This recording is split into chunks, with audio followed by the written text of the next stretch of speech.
बिस्मिल्लाहिर्रहमानिर्रहीम, अस्सलाम वालेकुम। आज की इस वीडियो में हम 3 खबरों पर तबसरा करेंगे। तीनों इंतहाई अहम और लेटेस्ट खबरें हैं। आपको अंदर की बातें बताएंगे। सबसे पहले तो भारत और चीन में जो आज मुज़ाकरात हुए हैं वो बुरी तरह से नाकाम हो चुके हैं। चीन का क्या रवैया था, क्या सख्त शराइत रखी उन्होंने, इसके बारे में आपको बताएंगे। और उससे पहले हम आपको ये बताएंगे कि भारत एक बार फिर रूस का तरला मिन्नत कर रहा है, अमेरिका को ब्लैकमेल कर रहा है कि वो रूस के साथ मिल जाएगा। इस खबर की डिटेल भी हम आपको बताएंगे। और उससे पहले हम आपको भारत का जो लेटेस्ट दावा है कि 4 दहशतगर्द दिल्ली में घुस चुके हैं, इसके पीछे का सारा ड्रामा और पाकिस्तान का इस पर जो रिएक्शन है उसके बारे में हम आपको बताएंगे। वीडियो की तफसील से पहले अगर अभी तक आपने हमारा चैनल सच टीवी उर्दू सब्सक्राइब नहीं किया तो इसे अभी सब्सक्राइब करें और बेल आइकन पर क्लिक करें ताकि हमारी आने वाली तमाम वीडियोस आपको वक्त पर मिलती रहें। सबसे पहले हम आपको बताते हैं कि कल भारत ने एक दावा किया है कि मकबूजा कश्मीर से 4 से 5 दहशतगर्द नई दिल्ली दाखिल हो चुके हैं। कुछ दाखिल हो चुके हैं और कुछ दाखिल होने वाले हैं और कोई बड़ी कार्रवाई करने वाले हैं और पूरे दिल्ली को हाई अलर्ट कर दिया गया है। इंडियन पुलिस का एक डिप्टी कमिश्नर था जो फॉल्स फ्लैग ऑपरेशन कराने का माहिर था, उसको गिरफ्तार कर लिया गया था और हाल ही में उसे रिहा कर दिया गया। और उसके रिहा होते ही ये खबरें दोबारा से आना शुरू हो गई हैं और इसके बारे में कहा जाता है कि ये काम तो पुलिस में करता था लेकिन काम करता था रॉ के लिए। इस तरह के ड्रामे माजी में इंडिया कई बार कर चुका है और बार बार कर चुका है। इस तरह का कोई ऑपरेशन होता है, उसमें एक नौजवान को पकड़ लेते हैं और उसके ताने बाने पाकिस्तान से मिलाते हैं और फिर इंटरनेशनल प्रेशर डलवाते हैं पाकिस्तान पर। लेकिन इस बार जो हुकूमत है वो इंटरनेशनल प्रेशर नहीं ले रही किसी भी तरह से और इंटरनेशनल एस्टेब्लिशमेंट भी इस बात को अच्छी तरह से जानती है। और इस वक्त तक पाकिस्तान अपने पत्ते बिल्कुल सही तरह से खेल रहा है। वो इस तरह से कि पाकिस्तान को भारत के अंदर कोई कार्रवाइयाँ करने की ज़रूरत नहीं, ना उसे सिखों को साथ मिलाने की ज़रूरत है और कश्मीरियों को साथ मिलाने की तो ज़रूरत ही नहीं है। ये काम मोदी खुद ही कर चुका है।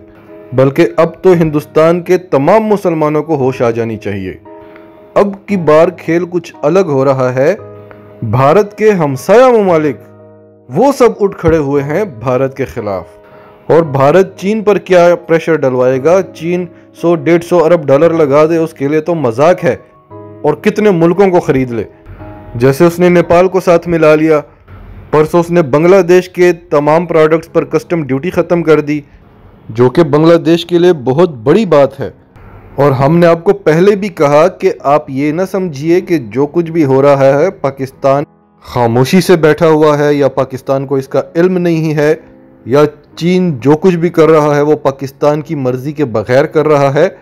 ये सब मुमकिन ही नहीं है। भारत ने तो बड़ी हदधर्मी से 9 लाख फौजें कश्मीर में घुसा दी थी, अब उसको वो निकालनी पड़ेंगी। चीन और नेपाल को बढ़ने से रोकने के लिए एक लश्कर लाकर यहाँ पर बिठा दिया था ताकि पाकिस्तान कुछ भी ना कर सके और हम बड़े आराम से 370 वापस ले लेंगे। अभी इनका पाला पड़ा है चीन की फौज के साथ, जो कि इंतहाई प्रोफेशनल और इंतहाई ताकतवर फौज है। ये जो कह रहे थे कि बोने हैं इनको हम ज़मीन में गाड़ देंगे, ये तो अपने माँ बाप की एक औलाद होते हैं, ये तो सख्त जान नहीं होते। आप चीनियों को जानते ही नहीं, वो तो पैदा होते ही कुंग फू सीखना शुरू कर देते हैं। बगैर किसी असलहे के उन्होंने आपकी हड्डियाँ पसलियाँ तोड़ दी, आपके 47 फौजी मार दिए, 70 को ज़ख्मी कर दिया। आप अपनी तरफ से कमांडो एक्शन कर रहे थे। जब कमांडोज का ये हाल हुआ तो बाकी फौजियों का क्या होगा? और भारतीय जर्नैलों को, भारतीय क़यादत को अपनी फ़ौज का बड़ी अच्छी तरह से इल्म है। जो सच टीवी उर्दू आपको बार बार बताता है वो हम इसलिए नहीं बताते कि ये हमारा दुश्मन मुल्क है। हम आपसे सही कहते हैं कि भारतीय फ़ौज एक लश्कर के सिवा कुछ भी नहीं है। दूसरा, आप पाकिस्तान पर इंटरनेशनल प्रेशर बड़ी आसानी से डलवा सकते हैं क्योंकि पाकिस्तान को बहुत सी माशी मजबूरियां हैं। इवन के अरब ममालिक पाकिस्तान का साथ नहीं देते थे, भारत का साथ देते थे। उसका जो साथ था वो अमेरिका और इसराइल जैसी पावर्स थी उसके साथ। अब यही चीज़ वो चीन के साथ करना चाह रहा है, लेकिन वो चीन है, उसके खिलाफ कोई बोलने की हिम्मत नहीं रखता। अरब भी चुप हो गए, यूरोप भी चुप हो गया, ऑस्ट्रेलिया भी चुप हो गया, अमेरिका ने भी साफ जवाब दे दिया। आप कब तक आवाम से झूठ बोलते रहेंगे, झूठी ताकत दिखाते रहेंगे, उन्हें उस खुशफहमी में रखेंगे कि आप इस पूरे खित्ते की सबसे बड़ी ताकत हैं। एक ना एक दिन तो ये पोल खुलना ही था। असलियत तो ये है कि आप नेपाल से भी डर रहे हैं। अब भारत का पाला दो प्रोफेशनल आर्मीज के साथ पड़ा है, जो एक तो चीन, उसके बारे में कुछ कहने सुनने की ज़रूरत ही नहीं है, और दूसरी तरफ पाकिस्तान। पाकिस्तानी फ़ौज पिछले 20 साल से दहशतगर्दी के ख़िलाफ़ जंग लड़ रही है, और वो जंग जो पूरी दुनिया की फ़ौजें आकर नहीं जीत सकी, वो पाकिस्तानी फ़ौज ने जीती है। और हाल ही में उनको ऐसे ऐसे तजुर्बात हुए हैं, ये ज़रब अज़ब जैसे ऑपरेशन, ये कोई छोटी मोटी जंग नहीं थी। ऐसी जंग जिसमें दुश्मन का पता भी नहीं था कि दुश्मन कौन है। तो सिनेरियो जो नज़र आ रहा है वो ये है कि पाकिस्तान भारत को पूरी तरह से थका देना चाहता है। जब सही तरह से भारत थक जाए तो फिर उसे मारेगा। और ऐसे प्रेशर में मोदी जैसा लीडर, इसने अभी बड़े गलत फैसले करने हैं, और ऐसे ही किसी फैसले के इंतज़ार में बैठा हुआ है पाकिस्तान। फिर आपको सच टीवी उर्दू की वही बात याद आएगी, जब मोदी इलेक्शन जीता था तो सारा पाकिस्तान खफा था, और सच टीवी उर्दू आपसे यही कह रहा था कि पाकिस्तान को खुशियां मनानी चाहिए, क्योंकि जो काम पाकिस्तान को करना चाहिए वो काम अब मोदी करेगा। तो सूरत हाल ये है कि ऐसी दो बड़ी प्रोफेशनल फ़ौजों का सामना है इस वक्त भारत को, और दूसरी तरफ नेपाल की जो गोरखा फोर्स है वो बरतानवी हुकूमत की सबसे पसंदीदा फ़ौज हुआ करती थी, और उसे ख़ास मिशन के लिए इस्तेमाल करते थे, क्योंकि ये मरने वरने से नहीं डरते, ये बस बढ़ते हैं और काटते हैं, जो सामने आए ये काटते हैं। तो इस किस्म की अब 3 अफवाज के साथ इनकी लड़ाई है, और इनके पास क्या है, एक बहुत बड़ा लश्कर जिसका बस एक ही काम है, निहत्ते कश्मीरियों पर जुल्म करना, उनकी औरतों की इज़्ज़त लूटना। उसके बाद जब से मोदी आया है, भारत में जितने भी मुसलमान हैं, वो जो बेचारे हैं, जो मस्कीन हैं, जो गरीब हैं, उन पर मजालिम करना, ये है इनकी ताकत। अब मोदी ने अपनी फ़ौज से ये तो कह दिया है अपनी आवाम को बताने के लिए कि आप जो चाहे असला इस्तेमाल करें, जो चाहे बम का इस्तेमाल करें, लेकिन ये इतने पागल या इतने बेवकूफ़ नहीं हैं। ये बम का इस्तेमाल करेंगे तो इनको अंदाज़ा है कि चाइना फिर क्या करेगा इनके साथ। लेकिन अवाम के सामने कुछ ना कुछ साख बचाने के लिए इस वक्त भारत को ये मसला है कि अवाम को क्या मुंह दिखाएंगे, दुनिया को क्या मुंह दिखाएंगे। वो इलाके जो चीन ने ले लिए हैं, भले वो इलाके ले ले, लेकिन ऐसा कुछ हो कि हमारी फेस सेविंग हो जाए और चीन हमारी जान छोड़ दे। तो आते हैं वापस अपनी खबर पर, जो नई दिल्ली में हाई अलर्ट जारी कर दिया गया है। तो इस सिलसिले में शाह महमूद कुरैशी ने OIC में अपना केस रखा है कि भारत कोई भी किसी भी किस्म का फॉल्स फ्लैग ऑपरेशन कर सकता है, और कश्मीर में वो जो कुछ कर रहा है वो मुसलमानों को वहाँ पर अक़लियत में बदलना चाहता है। तो पाकिस्तान दुनिया को प्रिपेयर कर रहा है ताकि पाकिस्तान जब भी कोई कदम उठाए तो उस पर किसी किस्म की पाबंदी न लगे। भारत इतना बदनाम हो चुका हो कि पाकिस्तान उसके साथ जो कुछ भी करे, दुनिया को पहले से मालूम हो कि पाकिस्तान ये क्यों कर रहा है।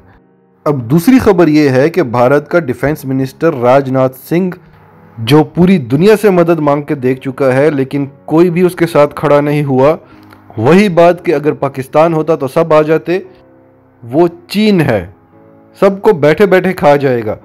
तो राजनाथ सिंह ने कल जाना था रूस के दौरे पर, वहाँ जो मिलिट्री परेड है उसमें शिरकत करने के लिए। तो वो एक दिन पहले ही चला गया है।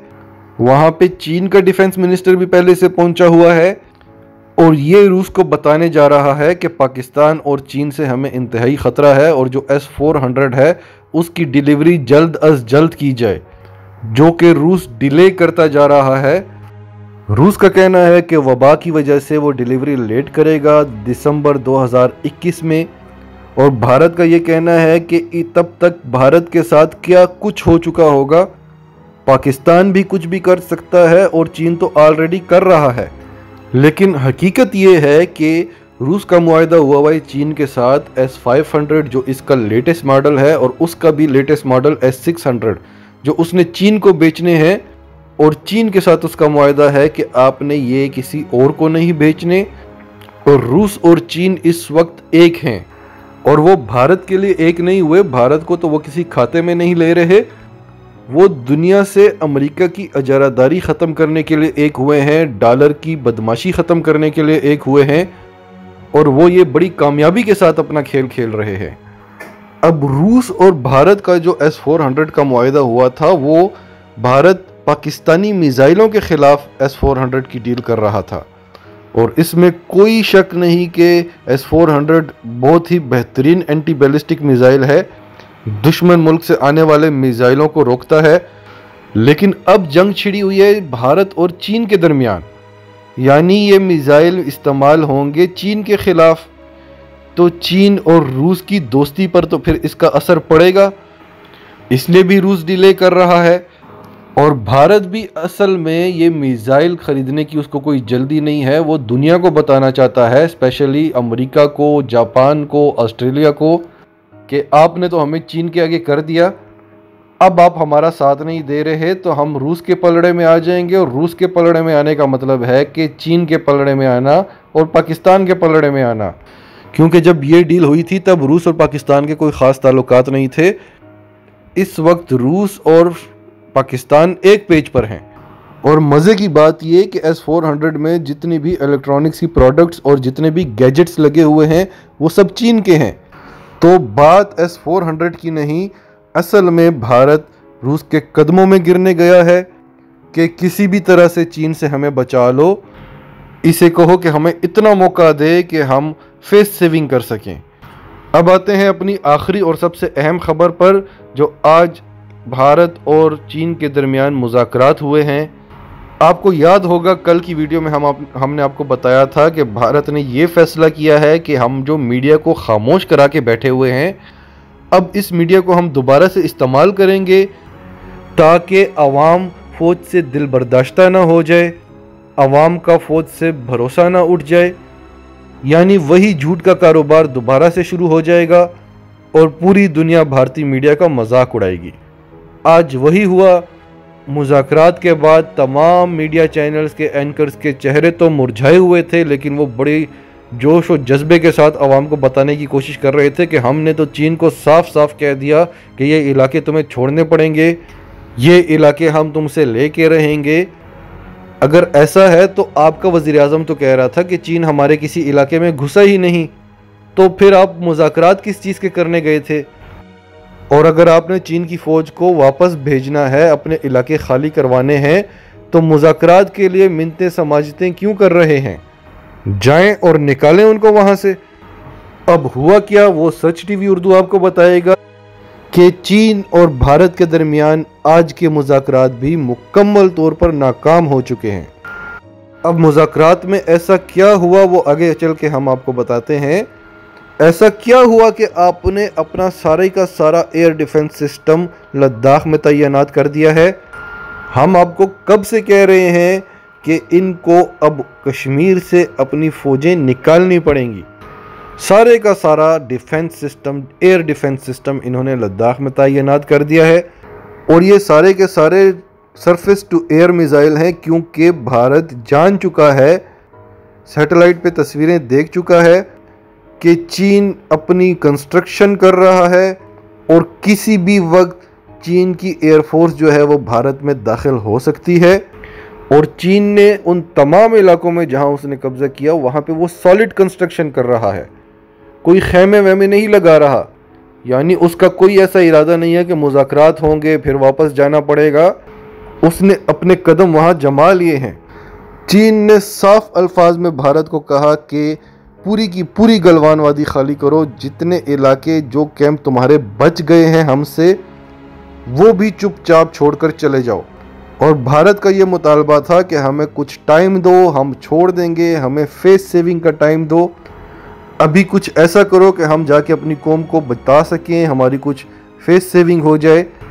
तो ये सूरत हाल है कि भारत चीन से ये रिक्वेस्ट कर रहा था कि हमें फेस सेविंग का मौका दें, हम अपनी कौम को कुछ बता सकें, लेकिन चीन का ऐसा सख्त जवाब सुना, यानी पीछे हटना तो दूर की बात, चीन मुतालबा कर रहा है कि आप जो कैंप्स रिमेनिंग हैं, जो बाकी रह गए हैं, वो आप चुपचाप छोड़कर चले जाएं अगर आप लड़ाई नहीं करना चाहते तो। उसके अलावा जो बलूचिस्तान में जो आप सी पैक को नुकसान पहुंचाने के लिए, हमारे पास सबूत हैं कि आप क्या कुछ कर रहे हैं, और अमेरिका के साथ मिलकर नॉर्थ चीन में भी आप जो कुछ करना चाहते हैं वो सारे सबूत हमारे पास हैं। इन सब चीज़ों से आप पीछे हट जाएं और गैल्वन वैली को पूरी तरह से खाली कर दें ताकि चाइना आराम से आगे बढ़ सके, नहीं तो बढ़ना तो उसने है ही। यही वजह है कि इंडिया को अपना डिफेंस सिस्टम वहां पर लॉन्च करना पड़ा। नाजरीन, आपका इस सब के बारे में क्या कहना है? कमेंट्स में अपनी राय का इजहार ज़रूर करें, और अगर आप हमारे चैनल पर नए हैं तो अभी सच टीवी उर्दू को सब्सक्राइब करें, सच टीवी उर्दू फैमिली का हिस्सा बने। हमारी वीडियोस पसंद आएँ तो इन्हें लाइक करें, शेयर करें, ताकि ज़्यादा से ज़्यादा पाकिस्तानियों तक ये मैसेजेस पहुँचते रहें।